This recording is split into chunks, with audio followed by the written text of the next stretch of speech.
Excellent. Thank you very much, everybody. Welcome to Kigali Foreign Affairs Council. We're excited to have today all of you joining us for the very fascinating conversation, I really believe too. And Julianna, thank you very much for giving us your time. I know you're very, very busy, so we appreciate giving time to talk to us this afternoon. There's a lot of things to cover today that we'd love to discuss with you. But I want to remind everybody two things. One is we're on the record. And second is we'll try to take as many questions as possible. So I'm hoping if you have any questions, please start sending them now so we could ask your questions, or you could get a chance to ask your questions in the next few minutes. So we have, I think we have 96 people. So it's very hard to take all the questions. So we'll try to take as many questions as possible and then see how we go with our conversation. So let me start maybe with on this note. You know, this year you're celebrating 60 years from the signing of the United Nations Charter. What are some 2 or 3 key achievements that the world made regarding children? Good question. Yeah, 75 years is definitely something to celebrate. So there are a couple of things that I would mention. First, of course, is that the Convention on the Rights of the Child was signed in 1989. That was an incredible milestone because the Convention on the Rights of the Child has been signed by more countries than any other treaty in the world ever. So it demonstrates the incredible support from countries around the world for the United Nations efforts to support children. But that's at the very high policy diplomatic level. When it comes to children's lives, we've seen dramatic reductions in child mortality, for example, also in maternal mortality around the globe, and even here in Rwanda. You know, 20 years ago, the child mortality was about 200 per 1,000, which means that for every 1,000 children born, 200, so 1 out of 5, would die before their 5th birthday, 1 out of 5. Now today, it's 45 out of 1,000. So it's only about 1 out of 20 children that die before their 5th birthday in Rwanda today, which is a dramatic improvement. We certainly want to continue to reduce that number, but that's incredible progress in 20 years. And we see similar, even though Rwanda's is dramatic, we see similar reductions in child mortality around the world. I see. So also just touching on this historical anniversary, last month also you celebrated World Children's Day, and the theme was, if I'm not wrong, was investing in our future means investing in our children. Could you talk to us about what does that mean as for UNICEF? Certainly. So I'll talk a little bit about the investment and then tell you what we did actually in Rwanda for World Children's Day. UNICEF focuses very much not just on programs to support children in education, health, et cetera, but we've learned over the years that we have to look at how money is spent for children. So we've started working in Rwanda and elsewhere with ministries of finance to understand the national budgets for children, what goes to the Ministry of Education, what goes to the Ministry of Health. And we've then started looking at the most cost-effective ways to help improve children's lives, because there may be 50,000 things you could do, but the top 3 or 4 are the most effective and cost the least. So we try to identify the programs that are the most cost-effective in that way. Now, with respect to World Children's Day in Rwanda, we did a couple of things. Number one was a children's takeover of KISS FM, a popular radio station here in Kigali. We had a number of kids who actually went to the radio station, and it wasn't a revolution, it was an organized takeover. Luckily, the management agreed, but they were able to run the shows together with the regular presenters for the day, which really gave them an opportunity to get different types of young people calling in and sharing their ideas. The second thing was the Children's Summit, which has taken place every year for the last 10 or 15 years. About 100 kids came together, COVID measures respected, kudos to the government for that, but they were able to come together to talk about issues related to children, particularly regarding child online protection, which was a theme for this year in Rwanda. As kids have gotten more and more access to digital methods, whether it's cell phones or tablets or computers, they become exposed to challenges and sometimes even dangers that were not there before we had all of these digital mechanisms. And so we gave kids the opportunity, together with the Ministry of ICT, Prof, et cetera, a number of NGOs as well, to talk about these issues, to talk about what bothers them, what their suggestions are for the future, et cetera. So maybe let's come back to Rwanda. Could you touch a little bit on that? For some people not familiar with UNICEF's work in Rwanda, what are programs of UNICEF in Rwanda, and what areas are you working in Rwanda? We work in a lot of different areas. Classically, UNICEF's areas are health, education, child protection, and water and sanitation. We also have strong programs in nutrition because of the high stunting rates in Rwanda, although we see them coming down, which is very good. We have programs in communication, working with the private sector, getting messages out to the communities. And we have programs in social policy, social protection, and in the public financial management areas. So I'm happy to give you a little example of each of those if that's helpful. That would be interesting if you touch a little few things in those areas. Okay, sure. So in health, one of the things that we've done to try to reduce child mortality, which mainly happens in the first month of a child's life, is in part buying equipment for the hospitals and the health facilities and training the staff on how to use them, but also bringing in mentors with the Rwanda Pediatric Association. We brought in midwives and doctors from the UK temporarily, just for a few months, to train some of the local doctors and midwives, but then they left, and the Rwanda Pediatric Association continued the mentor process. And we've seen some really good improvements in reduced infection rates, for example. In nutrition, we focus very much, to some extent, on nutrition commodities for very, very malnourished children, special types of foods. We also work with the government on different ways to help families improve their possibilities to give good nutrition to the children. So for example, kitchen gardens, village savings and loans, and in particular, linking up the families with the services that the government already has in place. You know, the government has the VUP program and many other very good social protection programs in place.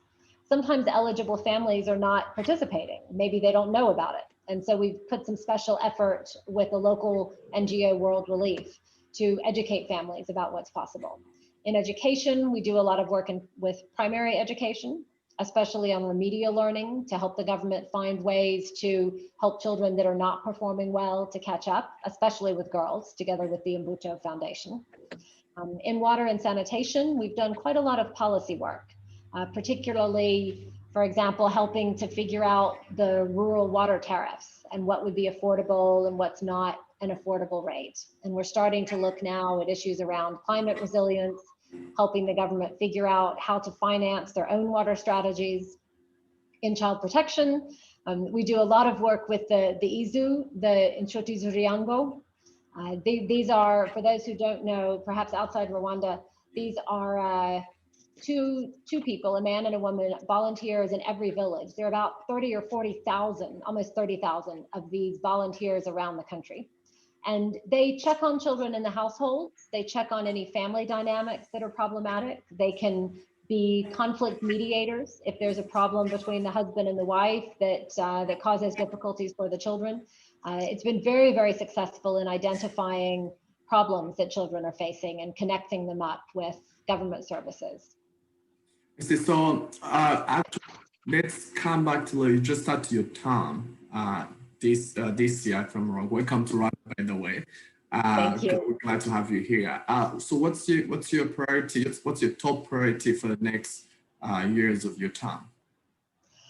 Well, I'm lucky to have found a very strong program to begin with. Everything has been running very well. There are lots of good initiatives taking place and very good relations with government, with NGOs, et cetera. There are a couple of things that I would like to look at over the coming years.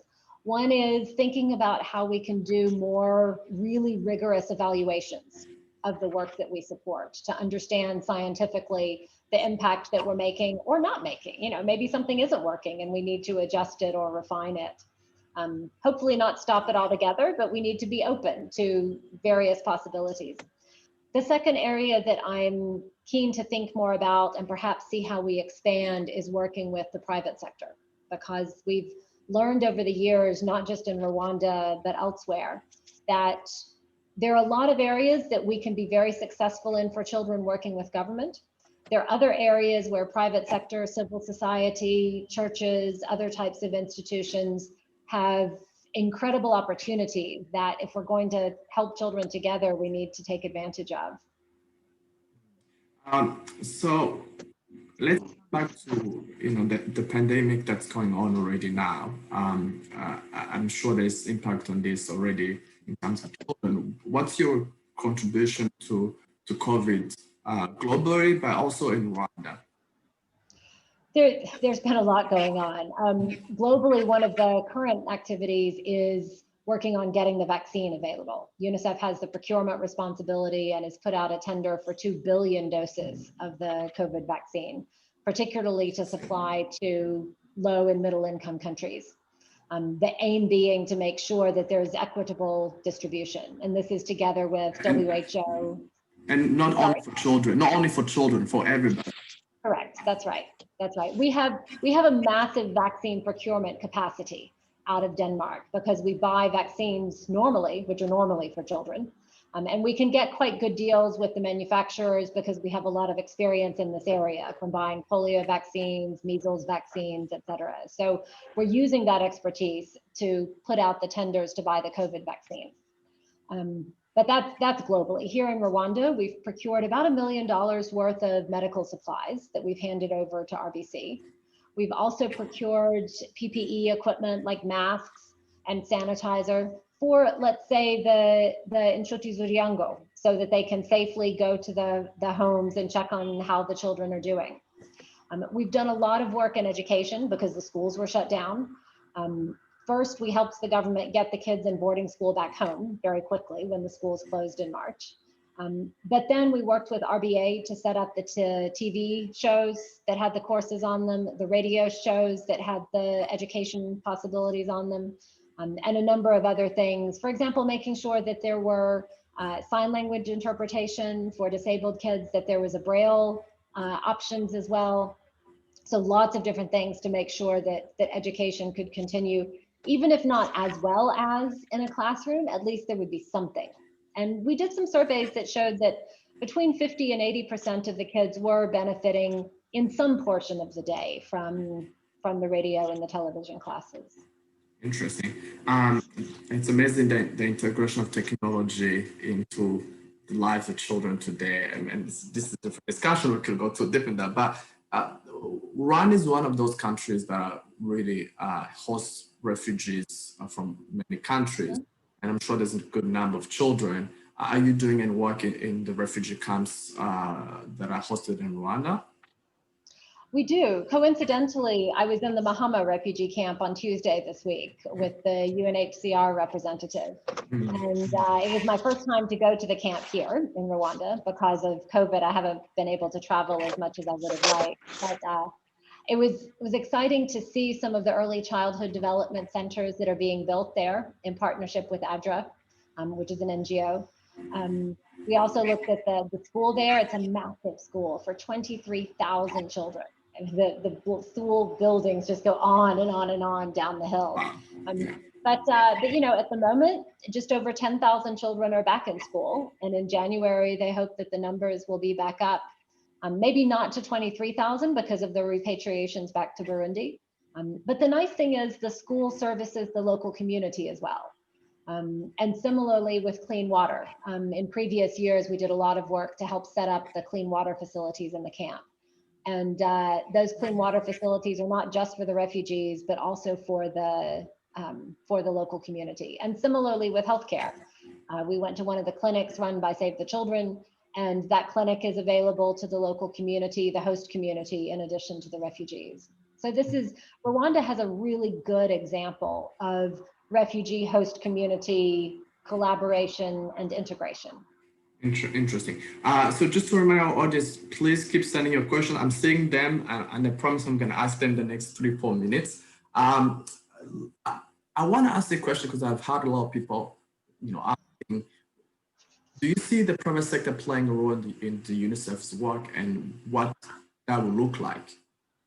Absolutely. It's interesting. I mentioned before that we've learned that we can't just work with government. There are a lot of different options. One, for example, private sector has employees. Those employees have children. So we've been working with companies in many places, including Rwanda, and I'll tell you more about this in a minute, but just the top line, to make sure that the employees have, particularly if they're women, that they have maternity leave, that they have paternity leave for fathers, that there's not just breastfeeding time, but a breastfeeding room, because often it's hard to go back home and then come back to the office to feed the baby. But it's certainly possible to pump the milk and then take it home to the baby at the end of the day. I know that this is not a common practice in Rwanda, but it's something that, you know, if companies start doing it and offering it, then it becomes much more familiar. Companies also, you know, in other countries I've done work where in the company's regular health days, where they do diabetes testing and blood pressure testing, they've also started to include information also about HIV, but then information about sexual abuse, how to prevent it, how to recognize it, how to deal with it in children, how to recognize when it's taking place in children, because these are public health issues that we may not think about, but they are actually public health issues, and companies as a service to their employees can provide this information. Similarly, companies have clients, thousands of clients, and so they can use their client base to share positive messages about nutrition, about healthcare, you know, when the time comes, about the COVID vaccine, et cetera. And I'll give you a specific example with tea companies in Rwanda.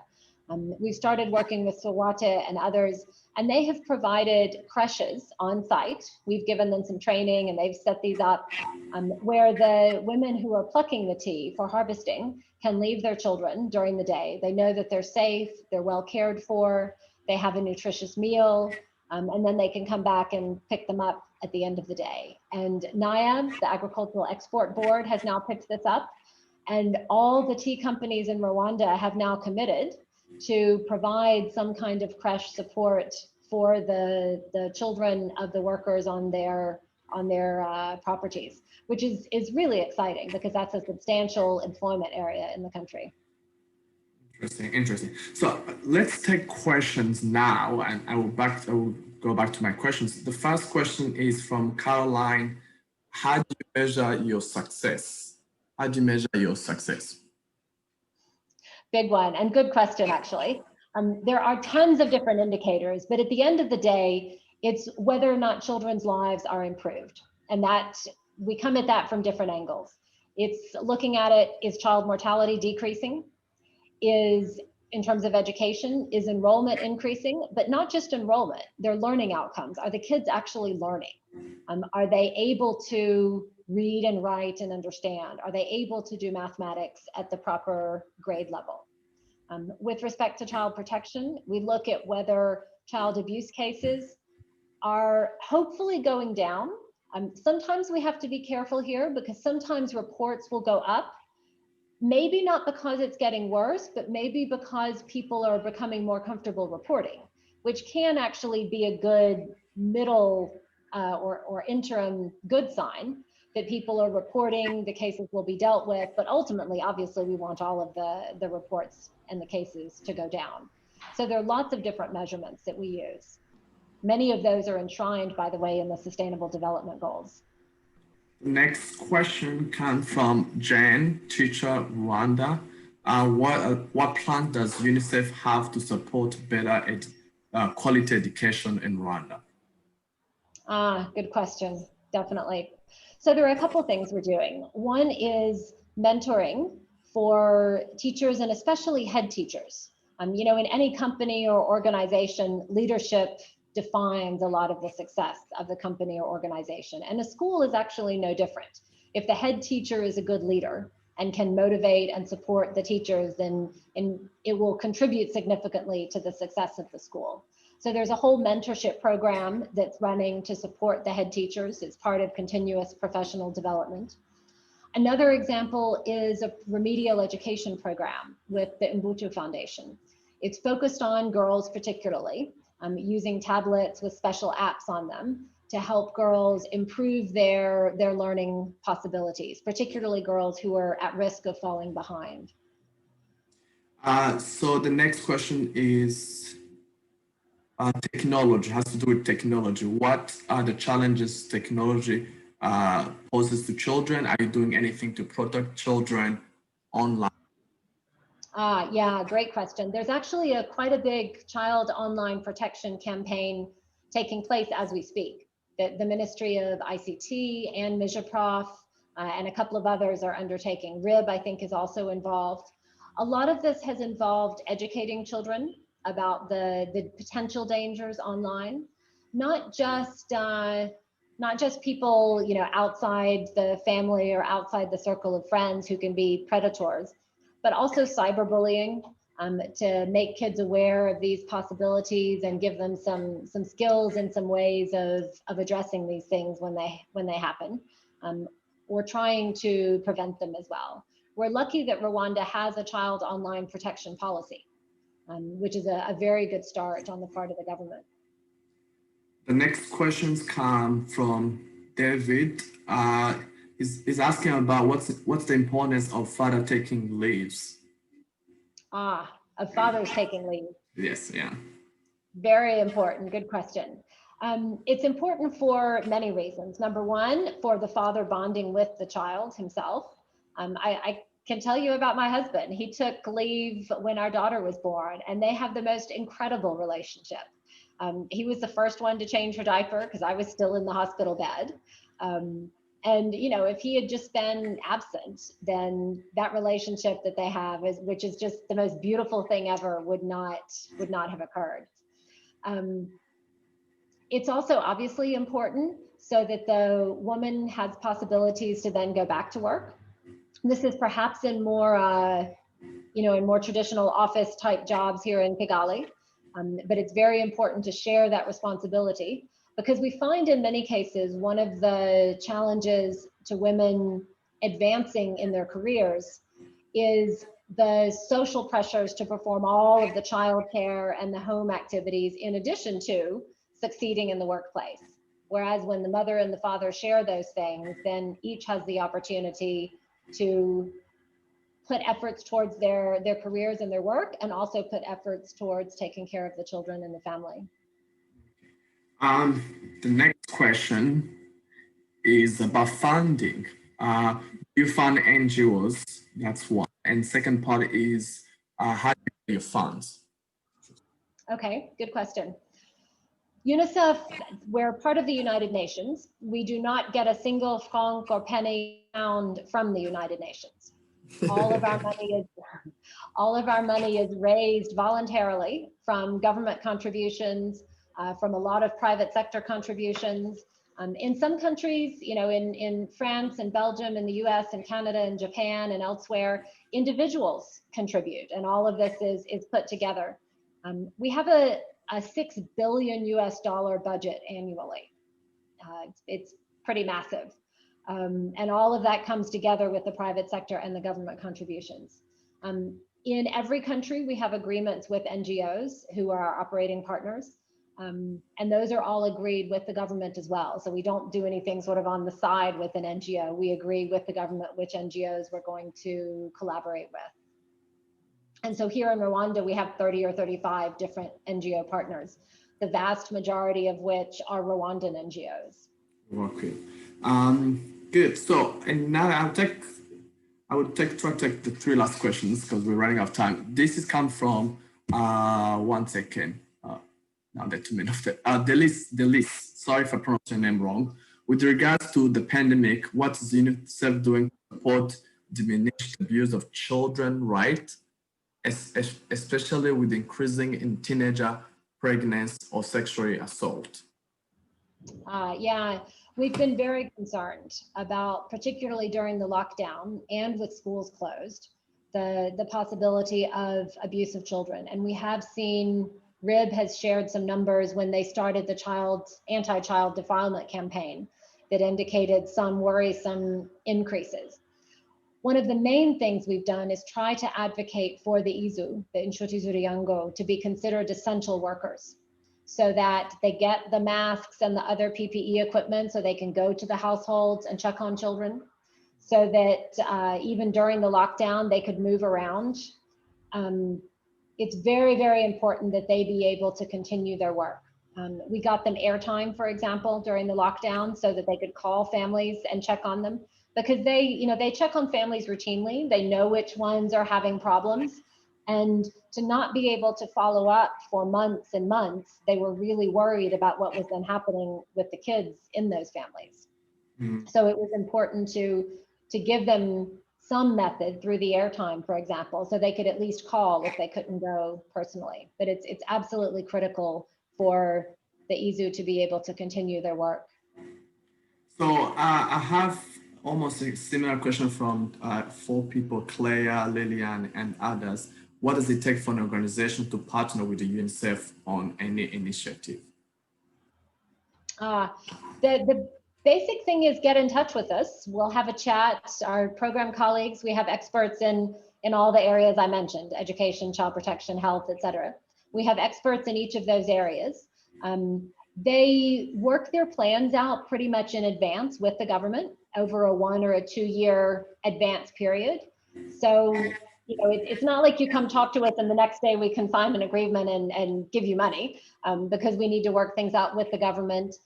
Sometimes we put out a competitive bid and say, this is what we've agreed with the ministry we're going to do, send us your proposals, and then we'll look and see who seems to have the best idea at the best price. All right, so I'm going to take the last 2 questions. The first one is from Maurice. What are your plans for WASH in schools in Rwanda in the new normal imposed by COVID? Very good question. It's something we've been working on quite a bit. Luckily, the new school classrooms that are being constructed with funds from government and the World Bank, and there was a lot of money that we facilitated coming in from something called GPE, the Global Partnership on Education. That all has funds in it to build hand washing stations at schools.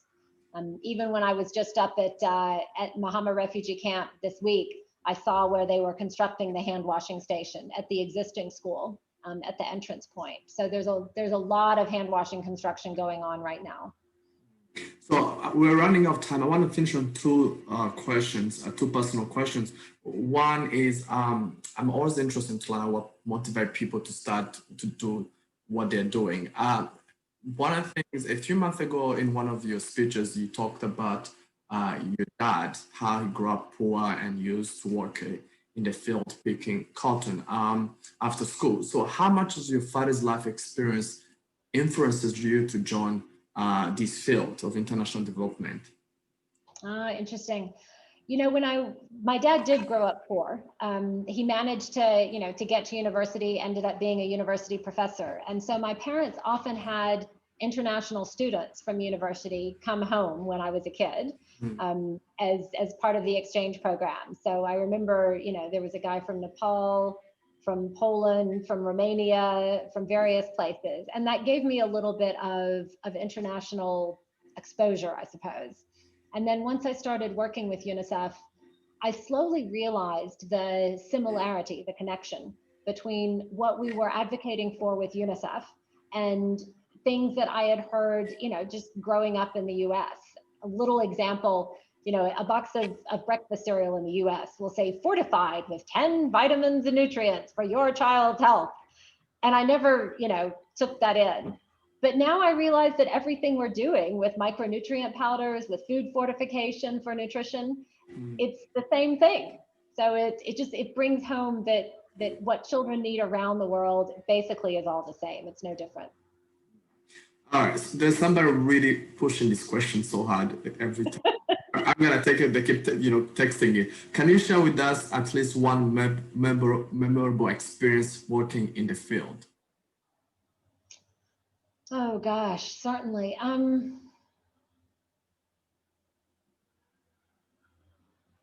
There have been many. I'm trying to think of one. I suppose one of the things, I haven't been in Rwanda very long and haven't been to the field very much here, unfortunately.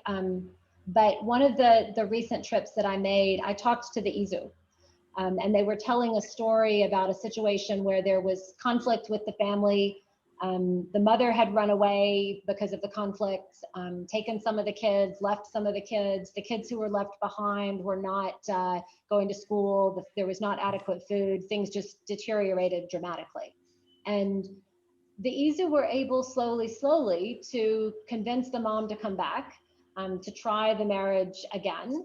By the time we talked to the mom and the dad and the kids there, they seemed at least to have reconciled, and the kids were back in school. They were getting the support that they needed. And, you know, in any society, sometimes things break down in a family, but to be able to bring the family back together and for the kids to go back to school was, and to see, you know, to see the mom kind of in tears remembering all of this and the happiness that she had in being reunited was a special thing. Well, with our family. All right, so the last question is looking at Rwanda's remarkable achievement in the last 26 years, what do you think the world can learn from Rwanda? You're right, remarkable achievements. There are two things that stand out among many. One, of course, is the strong accountability in Rwanda. We know about the performance contracts, for example, that are signed within government. And that is a very impressive trait, that it's expected that people will deliver. And I think that has really contributed to the country's remarkable achievements. The second thing is the commitment. I was just this week at the parliamentarians workshop on nutrition and budgeting analysis. And, you know, almost all of the parliamentarians were there for 3 days. They weren't running in and out, you know, doing other things on the side. They were there and committed to figuring out what they need to do with their mandates to help reduce stunting in Rwanda. The speaker was there both for the opening and for the closing. Dr. Anita Asimwe, who's the head of the new National Child Development Agency, the new Director General, and previously with NECDP, she was there for 2 or 3 days. It was very, very clear from the deputy speaker as well that everyone is behind this. And I get the sense in Rwanda, even though I'm new, I get the sense that when government and society together have decided to do something, then it's all in, which is important because you can't get success if you're doing things halfway. Yeah, I see. All right, we ran out of time. Thank you so much, Julianna, for joining us today. It was a very, very interesting conversation. And we want to say thank you for everybody who joined us. I tried to ask as many questions. My apologies for people who didn't take their questions. And let's see you next time. Thank you, Julianna. We hope to host you in one-on-one conversation, you know, with the COVID for at least an hour, because I'm sure there's a lot of questions, but thank you very much. With pleasure. Thank you for the opportunity. All right, thank you.